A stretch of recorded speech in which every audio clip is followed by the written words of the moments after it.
Hello, good evening, everyone. I am Swagata Yadavar. I'm an independent health journalist and I write about public health policies. I'll be your moderator for the panel discussion today.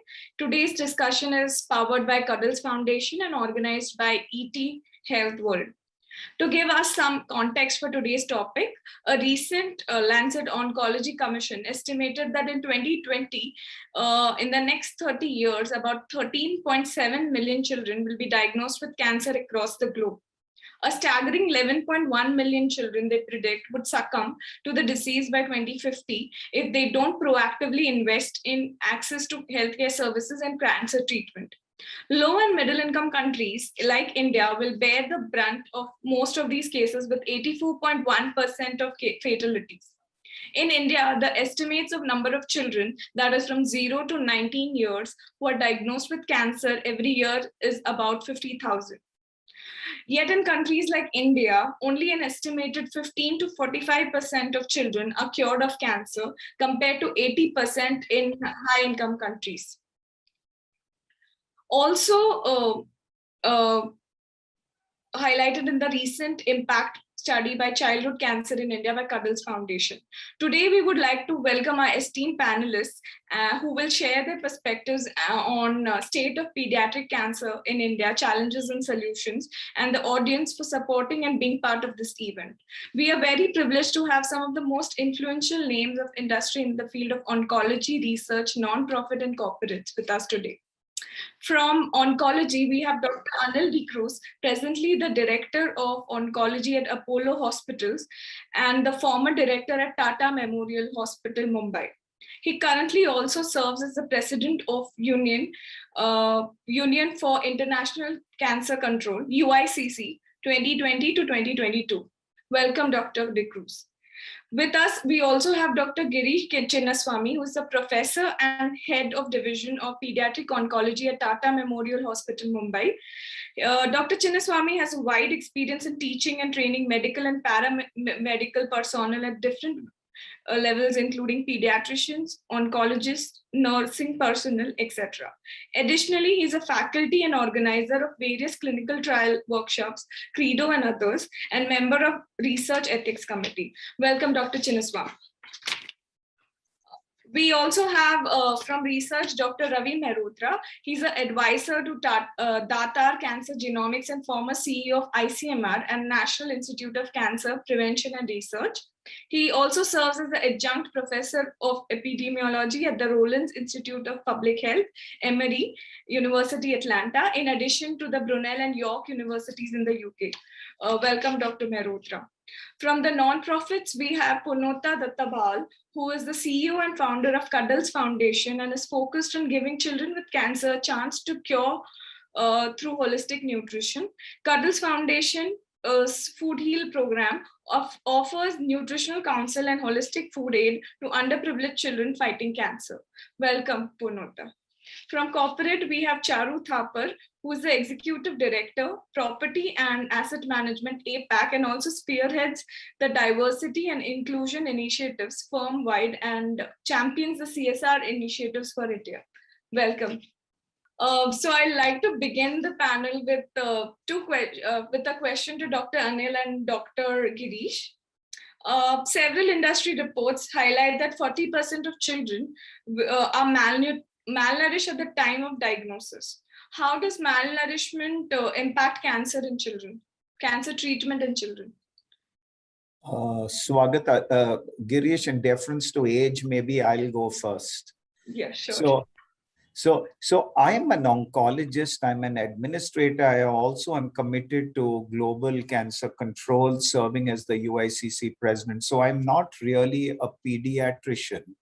So my comments will be general. Of course, I have, as an administrator, dealt with children and problems that they face. But Swagata, malnutrition is a problem not only in children, it's a problem in all cancer treatments. Now, most cancer treatments consist of surgery, radiation, and chemotherapy. All of them take a toll on your body. And it's logical that if you're well nourished, you will tolerate these treatments much better. So in our country, if you have a patient who is malnourished, completing treatment is always an issue. They're not able to go through their treatment very broadly. And I gather our audience today are non-medicos. So I'm not going to make very specific comments on metabolic cycles and things like that. But basically, if you have a malnourished kid, it's logical that they're not going to tolerate the entire treatment. They have more toxicity, treatment is not completed.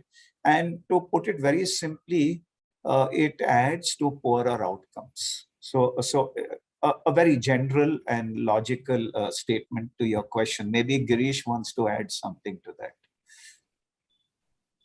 that. Thank you, Dr. De Cruz. And Swagata, as you have already highlighted, and Dr. De Cruz has mentioned, that a large proportion of patients in India, both children and adults, are malnourished. And just to give you the numbers in India, about 48% of the children who come to these large centers across the country, when we did a survey about the 4 largest pediatric oncology centers in the country, 48% of the children came with what is called severe and acute malnutrition. Now, there is a background malnutrition in children already in the country.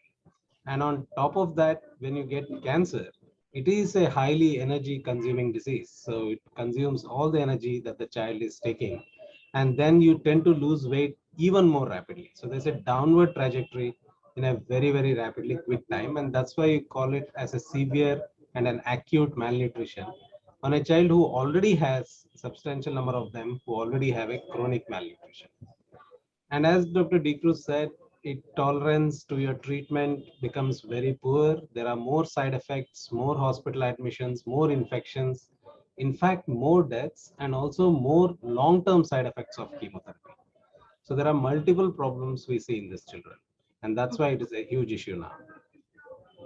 Thank you, Dr. Girish and Dr. Anil.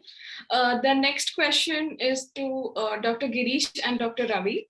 What are the primary reasons for delayed diagnosis amongst children in India as well as globally? So, Dr. Ravi, do you want me to go first? Dr. Ravi? Yeah, please do. Go ahead. So, childhood cancer is a rare disease. If you see that about in 100 cancer patients who come to any cancer center, only 5 of them will be children and about 95 will be adults. And the childhood cancer consists of a wide spectrum of disease. And most of the symptoms of childhood cancer are very much like common ailments, except that they go on for a very long period of time and they don't go away like common ailments. So for example, one of the commonest features of a childhood cancer is fever. But the fever is multiple reasons a child gets fever. But if the fever persists 2 weeks, 3 weeks, 4 weeks on and doesn't go away and keeps coming more frequently than expected, that is when the penny should drop and doctor should suspect there is something more than a routine common cold or cough going on.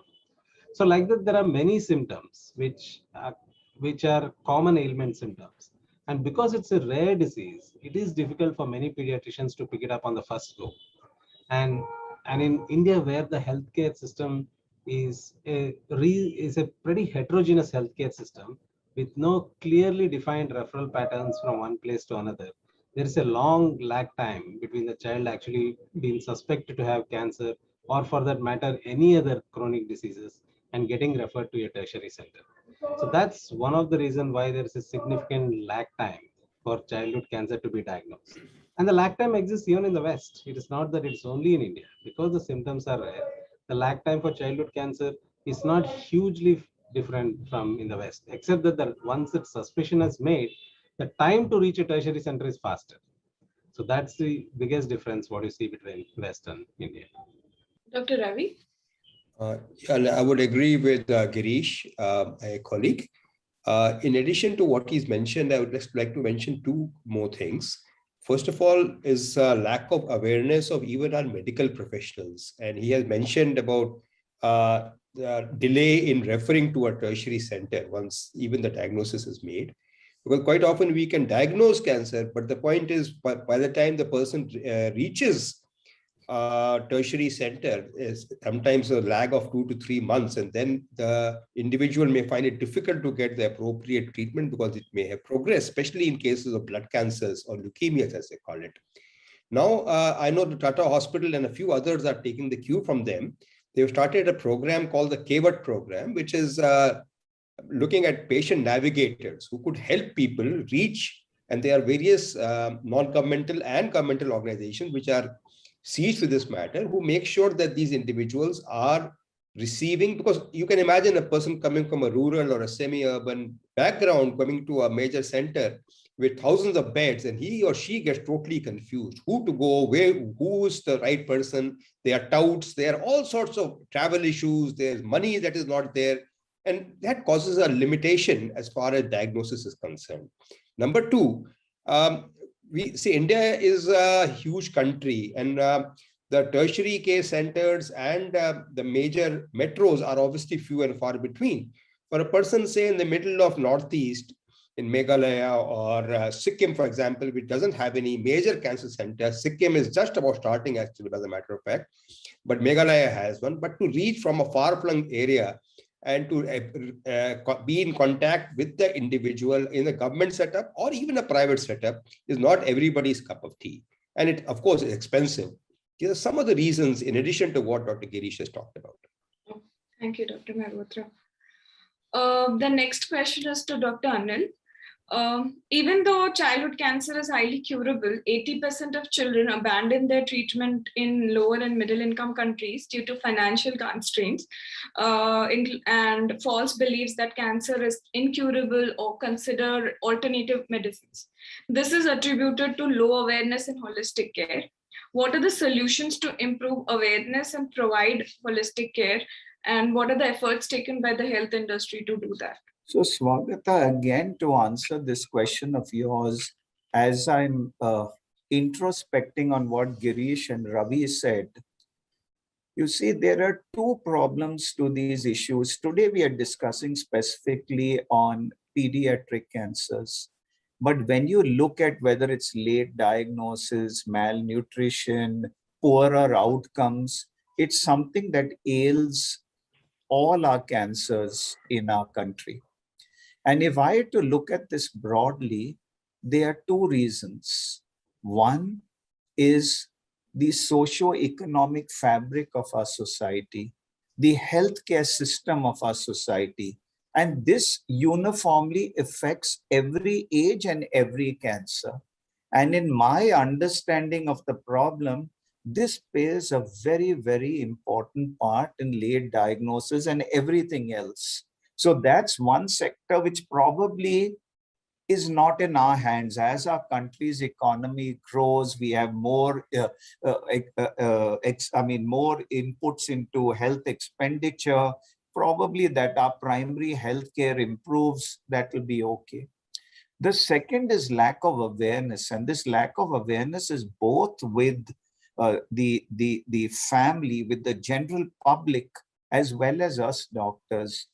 When at two time points in my career, I did a study to find out why patients come in late. Why do they abandon treatment? One when I was a junior and one somewhere towards the end of my career at Tata's. I've still got a long way to go in my career, but at least at Tata's when I exited.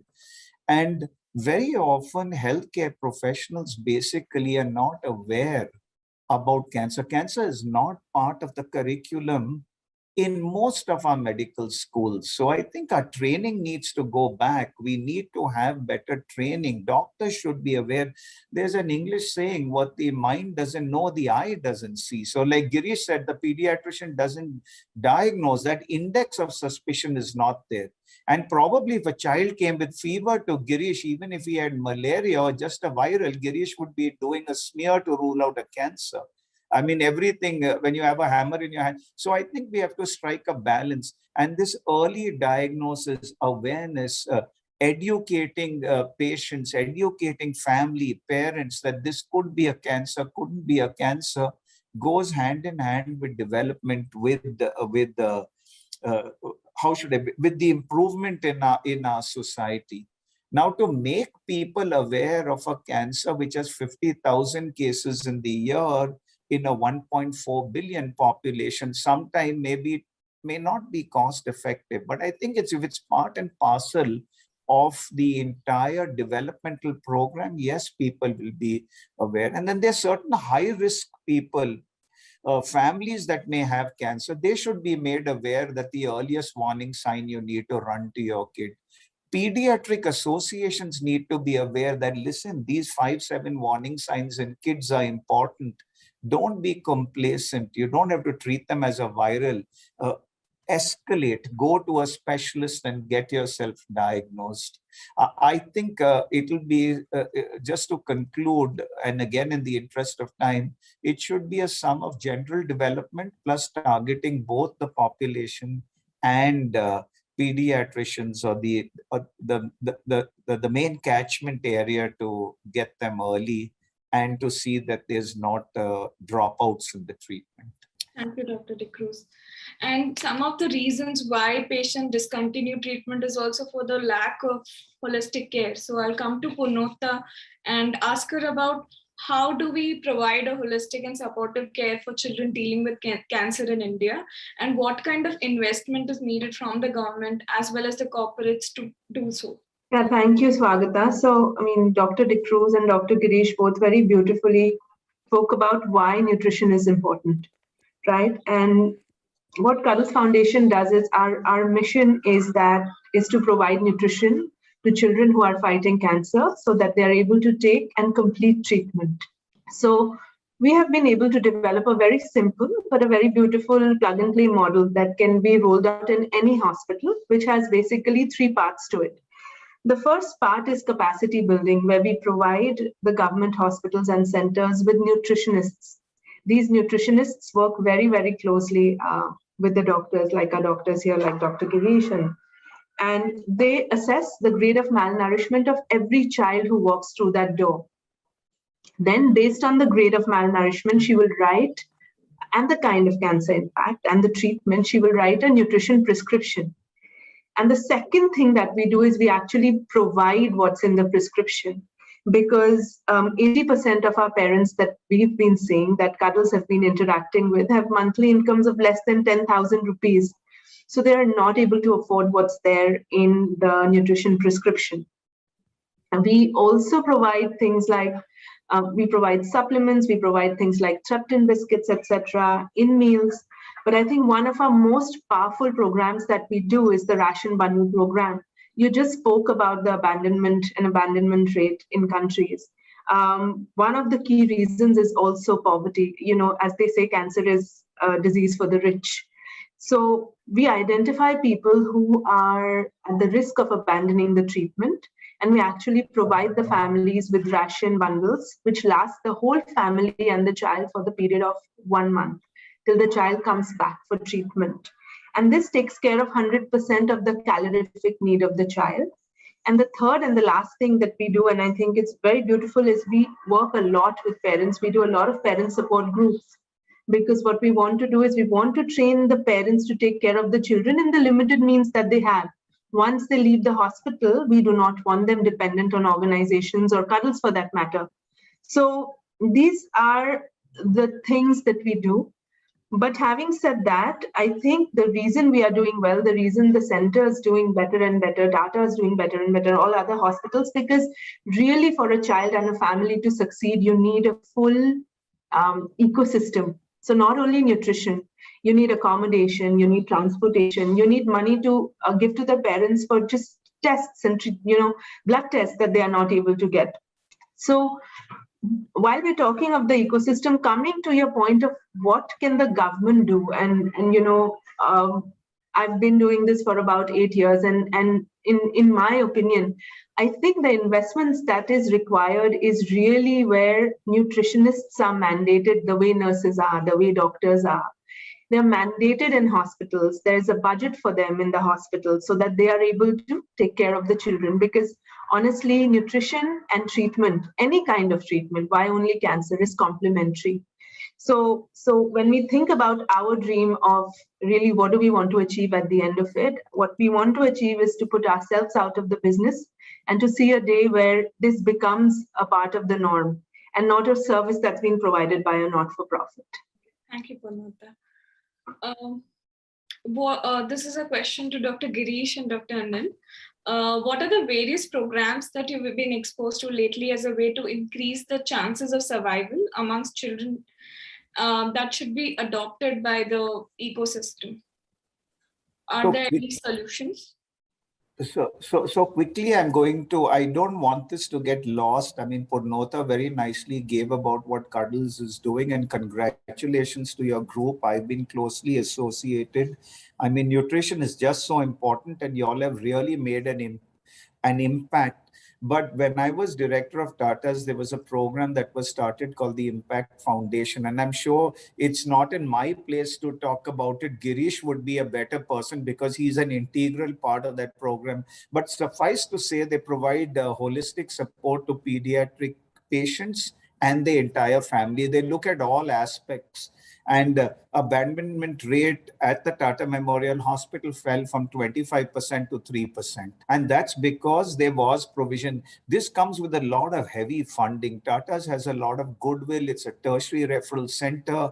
They have very active people, Shalini and others, who really go around garnering support. It's a very, how should I say, a theme that resonates with donors.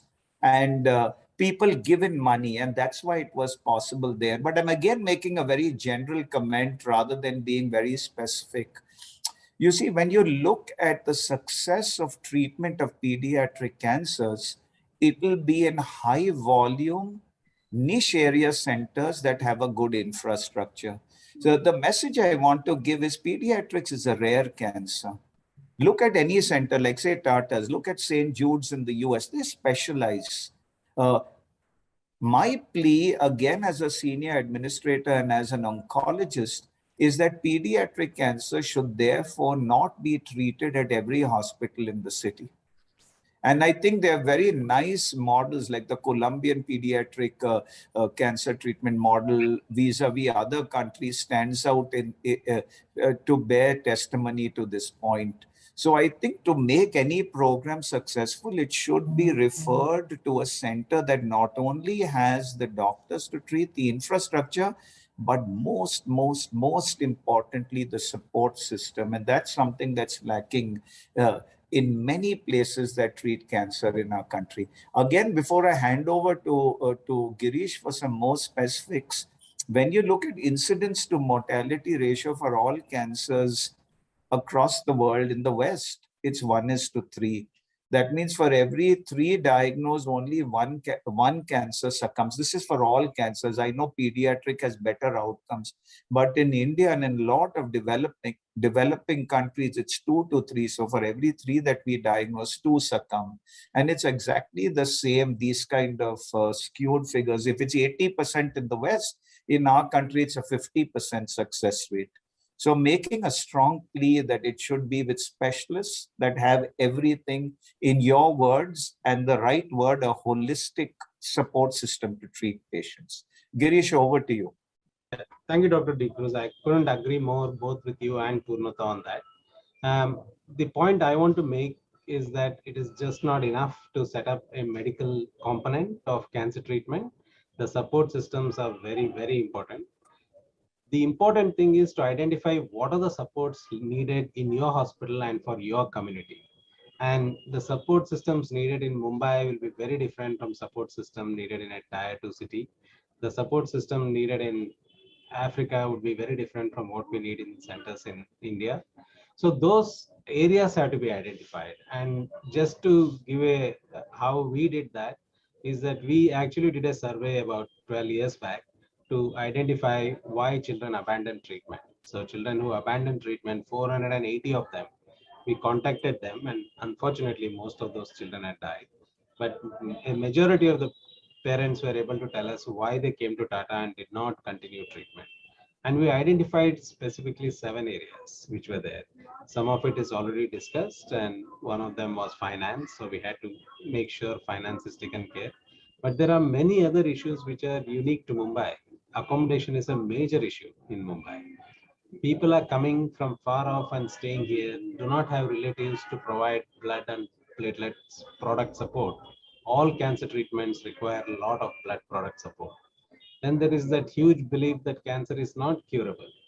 And then there is, of course, the nutrition problem. They don't, not only the child, but the whole family. Who will take care? Who will feed the rest of the family? They moved from faraway states like Northeast to UP to Bihar to Bengal and come here. And who would actually take care of they know there's loss of livelihood. So there are multiple issues which came, including education of the child, etc. And we worked on many of these factors, and it was not possible for the medical fraternity or the hospital alone to do this. It was critical to build partnerships with governmental and non-governmental organizations in the city. And that's how many partnerships were built in Tata Memorial Hospital Pediatric Department, as it's done in many adult departments as well. And Cuddles was one of them, and many others who provided accommodation, finance support, etc. And we were able to provide what we discussed as holistic care, and that's what significantly brought down the abandonment. That it is critical for us to identify the areas the families and the child need the support, and then build your support systems on the needs. And the same model what we do here may not be necessary to do it in, say, CMC Vella or somewhere like that. Thank you, Dr. Chandraswamy. To provide holistic care, we need support. And I'll come to Charu with this question about what role can corporations play in supporting causes like childhood cancer, which is a niche issue. And what is this kind of support that you need from the health industry to provide the support? So firstly, thanks for having me on this panel, Swagata. An honor to be amongst the company of such well-known doctors and Purnota. So, I think Schedule 7 has made it very easy for the corporates to align with their, goals. So for us, one of the goals we have picked up under Schedule 7 for CSR is preventative health, education, equality, women empowerment, disaster management, and environment and sustainability. So under the preventative health segment, we've been working with the Cuddles Foundation. It resonated really well with us when we had dialogue with them that nutrition is a huge enabler to ensure success in treatment. As a supporter of this mission, we realized, and I think we heard all the doctors talking about awareness, right? So we realized that nutrition is a key to achieving success for childhood cancer because it's often diagnosed late, socioeconomic reasons, and a lot of what has already been said. And I would add on that I think the situation gets further challenging for the girl child, where the abandonment rate is even higher. So I think what we need to do is be the flag bearers when the medical fraternity or NGOs such as Cuddle approach the corporates on how we can help, because as you said, in the evolved and the in the higher economic countries, the success rate is much higher than we experience, which is 15 to 45% is what you said, Swagata. How can we help in improving that rate? How can we bring policy level changes? How can we partake in and contribute towards well-funded programs, which will lead to better outcome, given socioeconomic reasons are such a huge issue over there. Capacity and skill building. How can we partner with technology to bring, data for arriving at better outcomes, Swagata, and also help with funding life-saving research. So I think, better collaboration, better awareness between the medical fraternity and the NGOs will only help what the corporate sector can do. Thanks, Charu. Coming to Dr. Ravi, I want to ask about the role that research can play in improving survival and morbidity in childhood cancer, and what are the recent advances in childhood cancer? Yeah, thank you so much, Swagata. That, of course, is one of our success stories that I'm sure you are aware. One of our earliest problems that we used to face was leukemias, and children normally have what is known as the acute lymphatic leukemia. And it was a nearly uniformly fatal disease. But due to advances in various therapies, especially chemotherapy and more recently bone marrow transplants, for people who could afford it, the survival rate is actually in the West more than 80 to 90%. Now you would ask, that is great, but what do we do in India? Unfortunately, and my friends in the pediatric oncology departments of various hospitals, including our colleagues from Tata, will, I'm sure, agree with me that it is nowhere near 80 to 90%, which is practically, by and large, a curable disease for children, maybe infants, maybe young adults, who could actually, the younger it is, the better the prognosis or better the chances of survival as well as normal life are. We are nowhere in that picture. So that is the kind of research we actually need very seriously. We need research on early diagnosis, which we have all just talked about. We talked about some of the barriers to early diagnosis. And at the same time, all is not doom and gloom. Most of the progress against cancer, both in adults and in children, of course, has its origins from basic research which is done in laboratories, often in areas which are not directly related to the disease. Something else comes up and then people work it out, smart people in the West and in India as well now, gradually.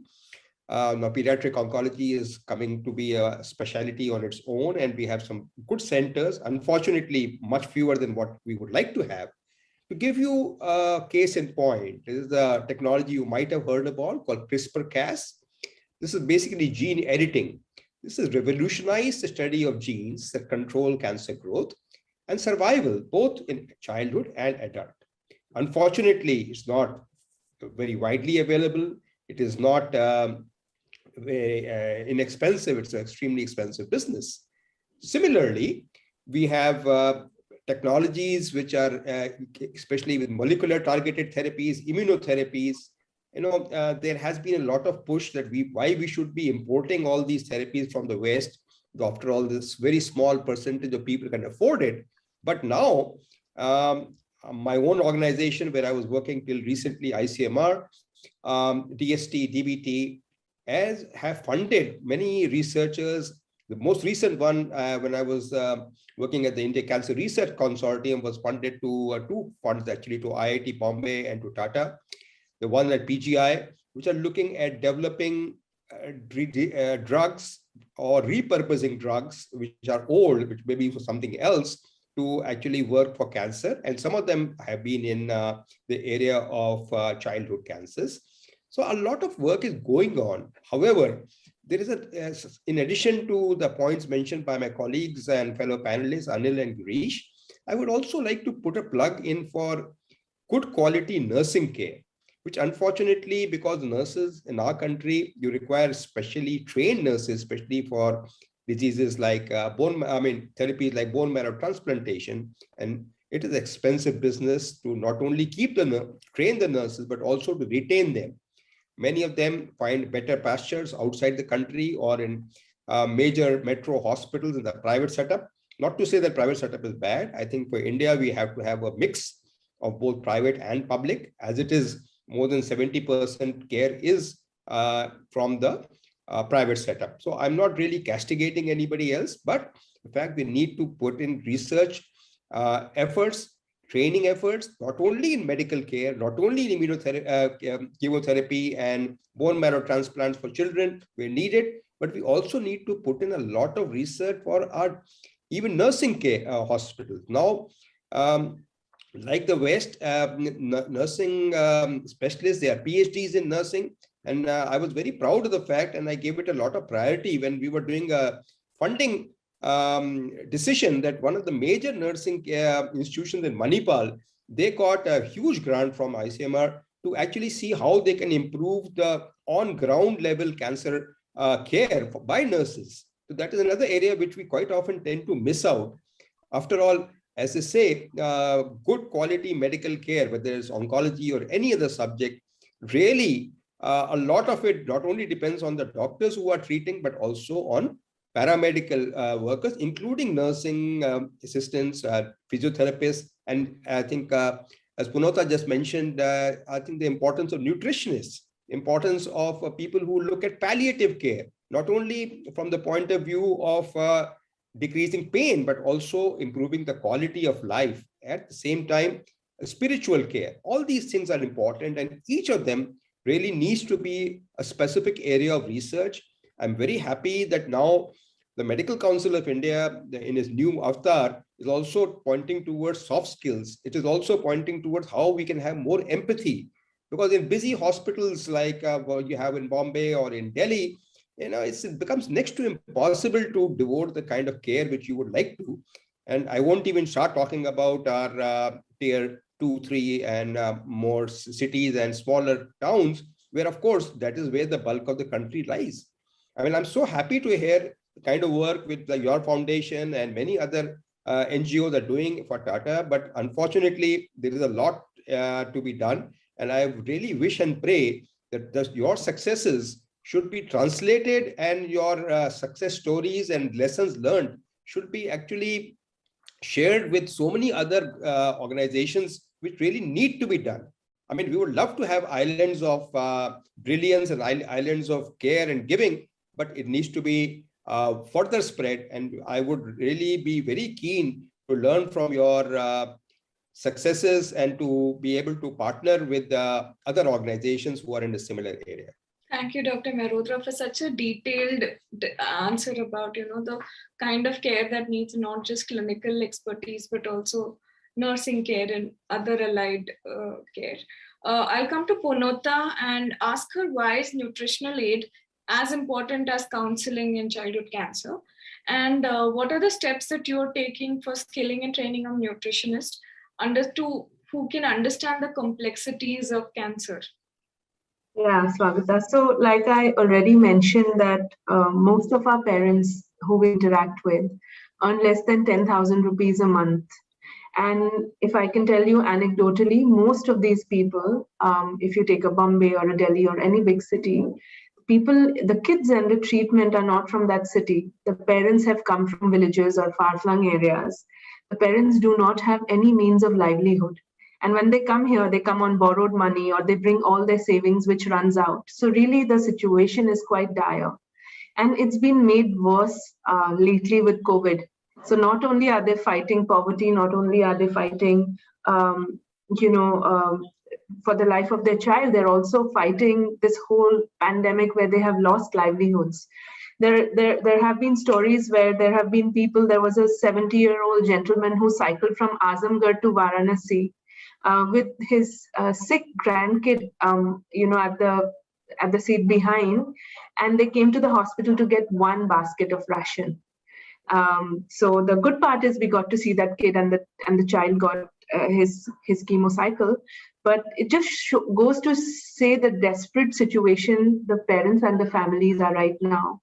So there is no point only giving knowledge. What is as important is to give the aid, which is why aid is really, really important. Coming to your next question about skilling. So again, pediatric oncology nutrition is an extremely specialized field in nutrition and in dietetics.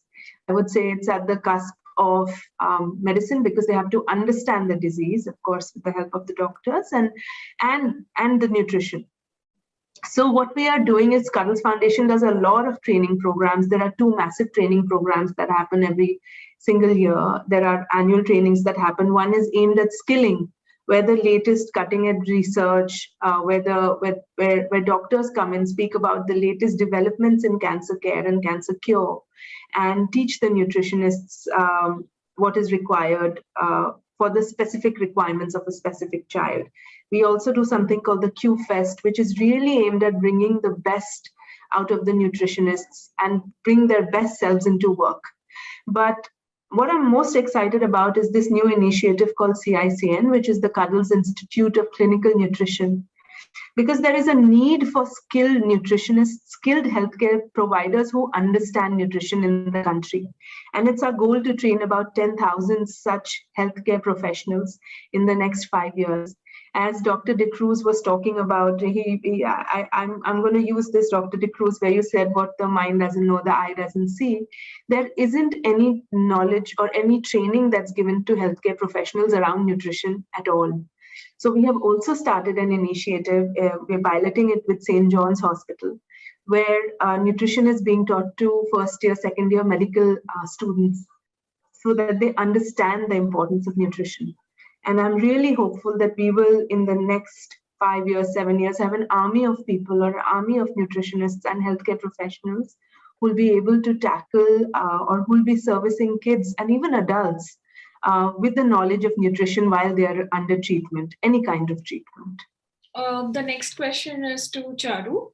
I want to talk about the CSR policies and how can you make it more collaborative to bring in innovative mechanisms that could be a solution for social causes like childhood cancer. So I can talk from what we do, Swagata, is that we try to socialize it not just in accordance with what our CSR alignment is, but also with our people. We have, close to 18,000 people, and how we can bring empathy and use their time and their, bringing awareness towards them. How can they participate in patient, family, community, information, awareness, engagement? So, through our offices, we run programs whereby we go to hospitals and see how the nutrition care is happening, how we can participate in it, how our people can, be a part of this entire care community. How can we perhaps even be a part of socializing after the survivorship happens? How can we take part in reintegration of, some of these people who are, under this sort of treatment, etc. Organizing awareness drives in offices and communities that we work in and live in, bringing awareness to our own children. And that's something we do through talks and programs. We talk Cancer Awareness Month is something that we promote through fundraising campaigns, wearing the gold ribbon, sharing stories about childhood cancer in forums, and just generally encouraging conversations. So our community, our entire organization is quite involved and committed to the cause. And we bring it, it's not just for the company, it's also from the people. So that's how we've tried to marry the two. Thank you, Charu. I'd just like to remind the audience that they can send in their questions. We have a eminent list of panelists today, and you could just send in your questions and we'll make sure that we ask them to the experts here. We have one question from the audience. This is, I'll just read down the question. What is the most prevalent type of childhood cancer, and what advice do you have for parents whose child have been diagnosed with cancer? Dr. Girish, I think you should take it up. Thanks, Swagata. As already Dr. Mehrotra had mentioned, acute blood cancers are the most common cancer we see in children. So about 40% of the cases we see in children are either arising from the blood or lymph nodes, which we call as lymphomas. So you got blood cancers, which are leukemias and lymphomas. And the next commonest group of cancers are brain tumors, and the rest form the remaining 1/3 of them, which would be the bone, kidneys, and all other cancers, what we see. Now, coming to advice, what we would give, how we would counsel a parent, it's obviously for any parent, probably the worst moment of their life to know that their child has got cancer. And I think how many other families we have counseled, we can never call ourselves that we have learned the art of counseling a parent, because every parent is different. Every parent goes through so much of anxiety, and every parent is a completely new ball game altogether, how to counsel them. But there are few things which we do, which really gives them a ray of hope. And the first thing is that childhood cancer is highly curable if treated appropriately. So we tell them that, okay, you now come here to our center, or you want to go to any other center where there is dedicated pediatric cancer units, and there you'll get a reasonably very good treatment which can be done, and the outcomes is pretty good. So that's the first line they would like to hear, that there is a ray of hope.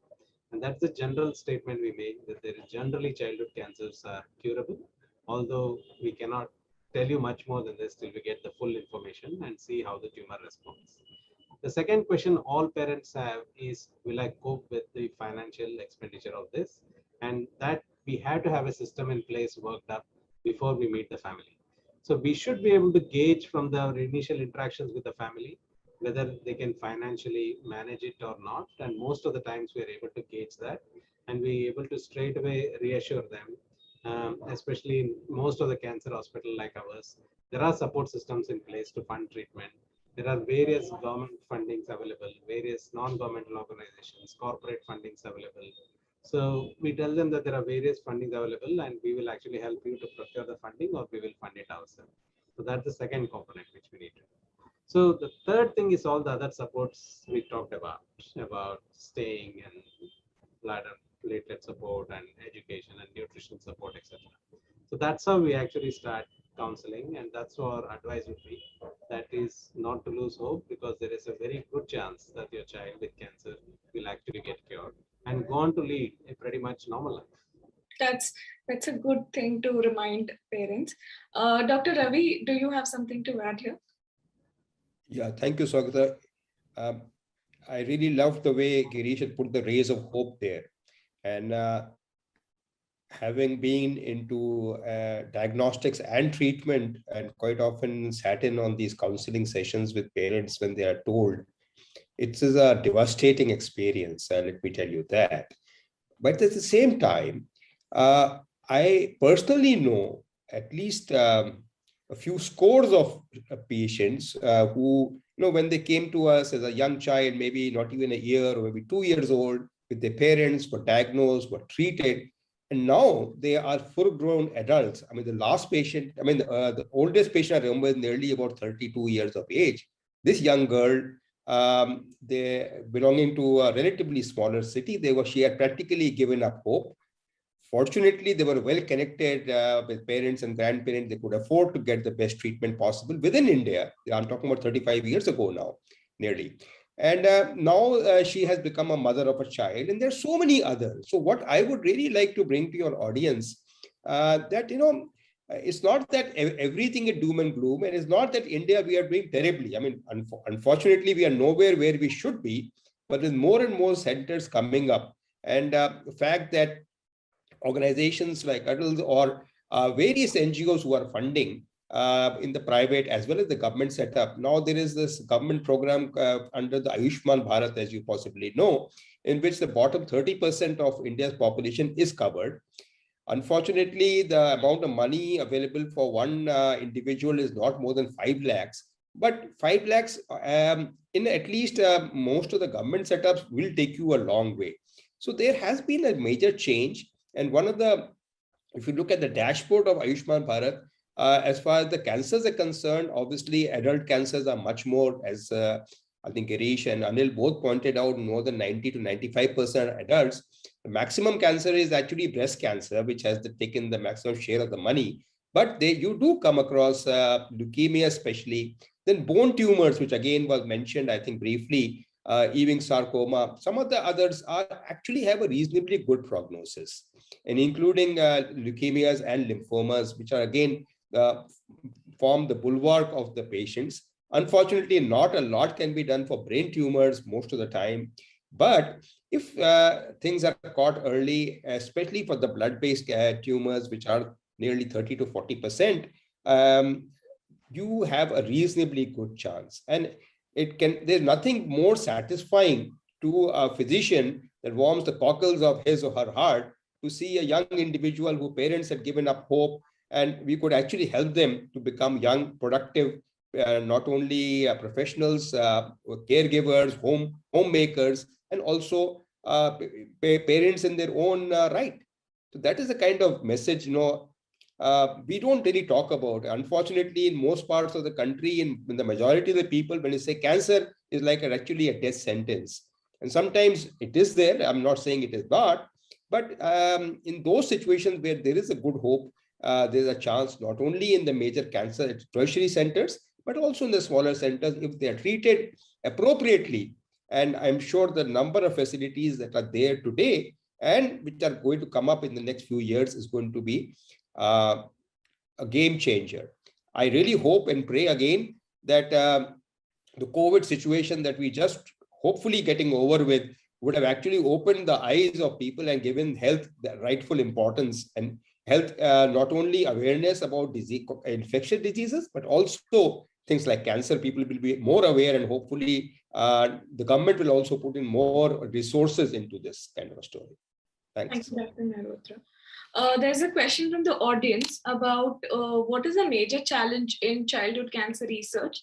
Then they mention about that cancer, because cancers in children and adolescents are relatively uncommon and represent less than 1% of all new cases of cancer diagnosed in the United States every year. So is that the reason why, or is it a challenge in treatment and research? So the childhood cancer is rare. So as we discussed already, that means a lot of the clinical trials which we want to conduct may not be possible to conduct in one center. So it's very critical to conduct clinical trials in childhood cancer as a cooperative group. So that means you bring centers across the country into one platform and conduct clinical trials or do research, or you go across geographic boundaries. So the whole success of childhood cancer globally has worked because globally pediatric oncologists have come together to form cooperative groups. So it's the Children's Oncology Group in USA, it is a Children Cancer and Leukemia Group in UK, and now a very vibrant Indian National Pediatric Oncology Group in India. So there is an Australian group, and so there are every countries and every region has got a group as well. Now it is worked only through these platforms. So that is one of the biggest hurdle you need to cross to do good clinical trials in childhood cancer, that you should be able to actually collaborate nationally, regionally, or globally as well to actually conduct clinical trials. So the largest clinical, some of the largest clinical trials in childhood cancer, like the bone tumors in osteosarcoma or Ewing sarcoma, or even one of the lymph node cancers like Burkitt's lymphoma, has been conducted in more than 25-30 countries at the same time. So that's how the success rate has come in. So that's one of the bigger hurdles for childhood cancer compared to adult, where a large center like Tata on its own could do huge amount of research within the center because there's a large number of cases which would come into one center. So that's the first thing. The second thing we must remember is that in childhood cancer research, majority of the childhood cancers are curable by conventional chemotherapy. And the last chemotherapeutic drug which has been made or invented for childhood cancer is more than 40 years old. And if you actually put these conventional chemotherapy drugs well, deliver it well, you will cure 70% of the childhood cancer. And the next 10 to 15% require all these high-end therapies, your immunotherapy and targeted therapy and different types of high-end transplants, etc. So our research should be focused on what we want to do, what is the need of our country. And at the moment, the need of our country is to deliver standard multidisciplinary care to childhood cancer patients across the country in an evidence-based scientific way and uniformly to it. So that is what is the need in our country compared to say in US or the UK, where actually all these are done, and so they would go on to much more advanced therapy. It's not to say belittle science or advancement, it's not to belittle these newer therapies. They are very important as well for the remaining 30% of the patients, but this will give us a much more impactful outcome on childhood cancer survival. And that's why the whole WHO, St. Jude's, UICC, which Dr. De Cruz heads, all of them have come together on this WHO agenda that by 2030, we should actually cure 60% of the childhood cancers globally.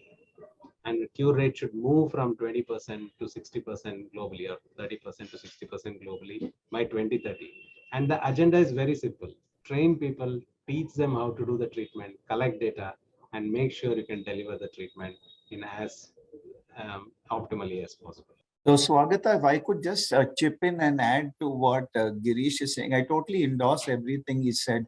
And I think WHO gave a call in 2018 for the same figures that Girish is quoting, 30% to 60% across the globe. And it's a free download. UICC supports that program. And I'm today here also as president of the UICC. And those of you all interesting. And again, in the interest of time, I'm not going to go through all these. By 2013, we must achieve these figures. cancers. But I'm specifically going to comment on this research aspect that Girish said, rare cancers, the old drugs, 40 years old, absolutely correct.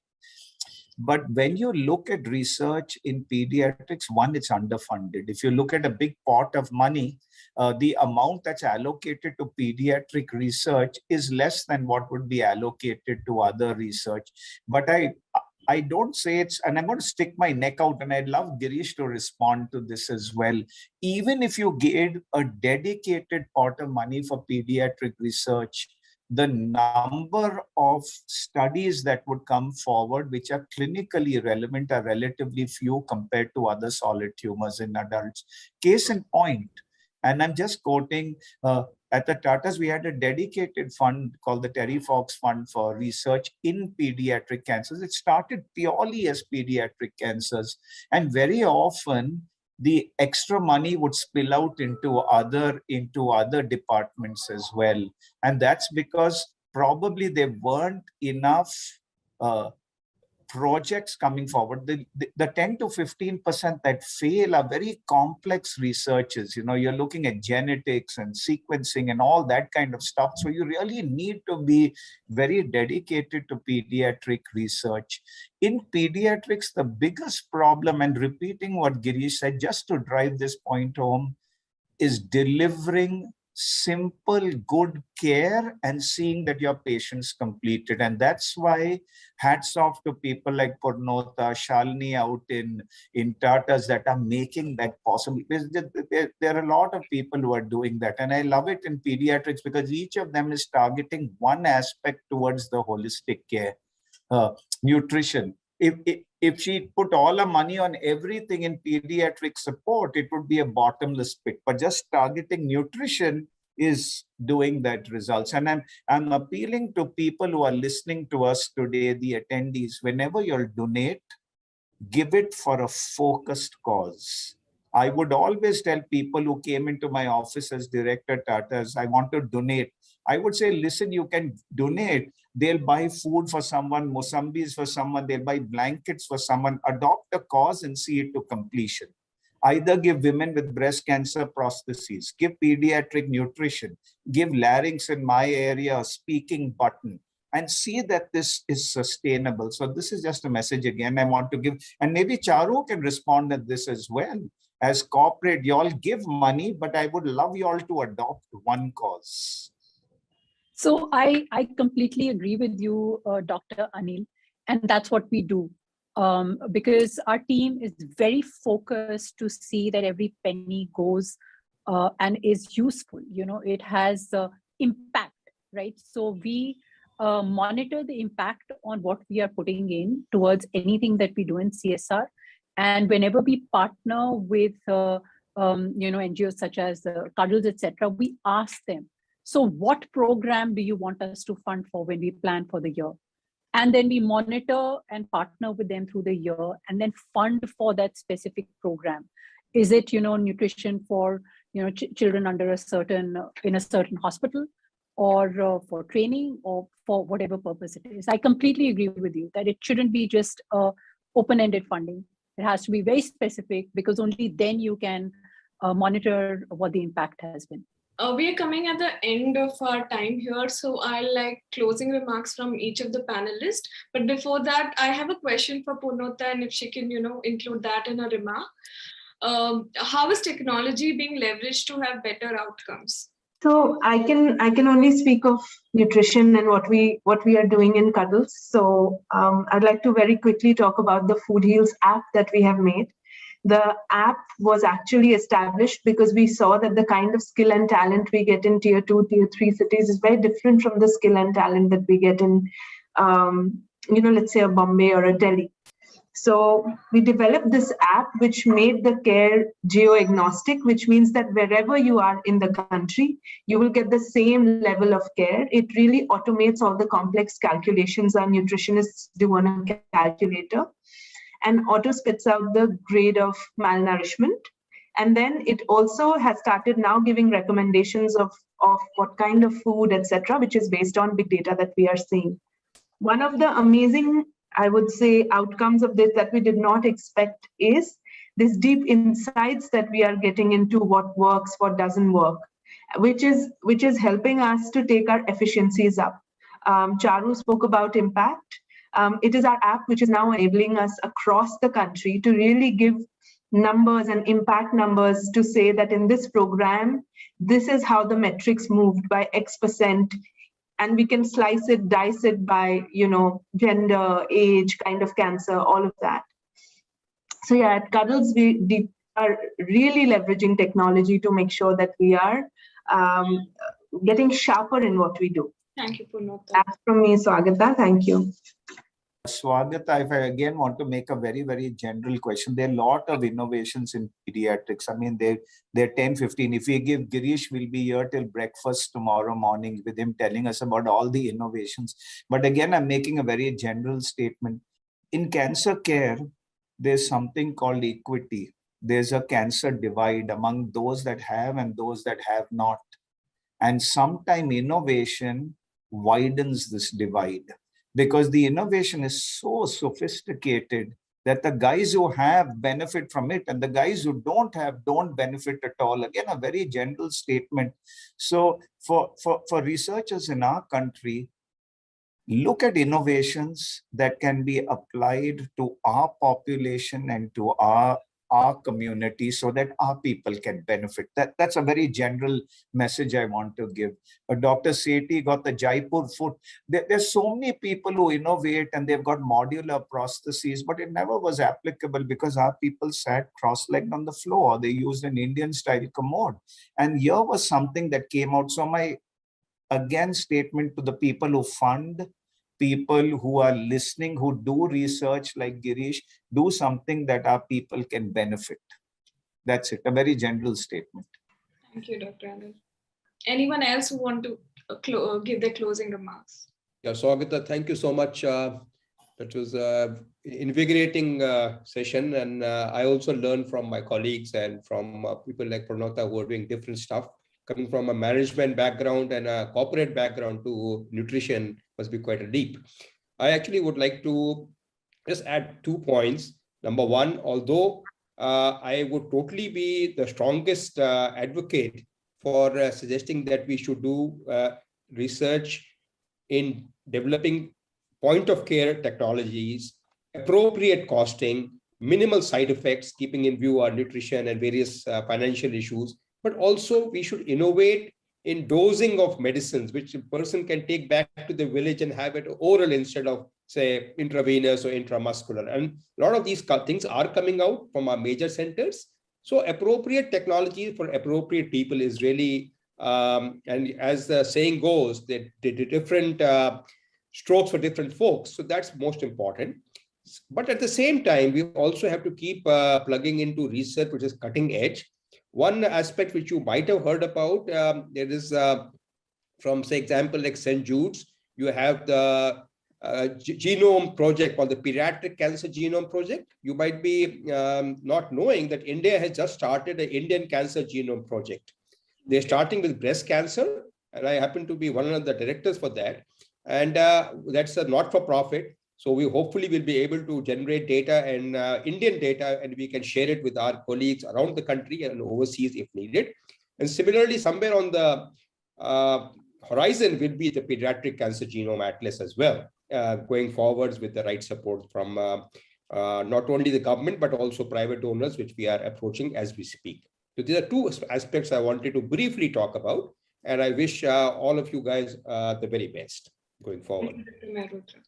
Charu, if you would like to give some remarks. Yes, I would just like to add, I think there's great power in collaboration. My request would be to all who are listening and companies who come, under Schedule 7, to pick up such causes because, our children are our future. If we can increase our, pathetic numbers from 45% to higher 80%, I think that should be a goal for us. So if we all, come together on a common cause, we will only lead to better outcomes and greater impact. Different companies bring different values, expertise to the table. And when all resources are clubbed together, I think the scale just increases. I think there's a lot of power in unity. So if we can all think about it, how we can work together to benefit the children of our country, it'll be very powerful. Thank you, Charu. Dr. Girish, any closing remarks? Yeah, thanks, Swagata. All I would like to say is that every child with cancer deserves the best chance at cure. And I think that best chance can be very well given in India to every child, provided we all come together, collaborate, and work together to deliver the cancer care. Thank you to all the experts who came together, and we had a great discussion.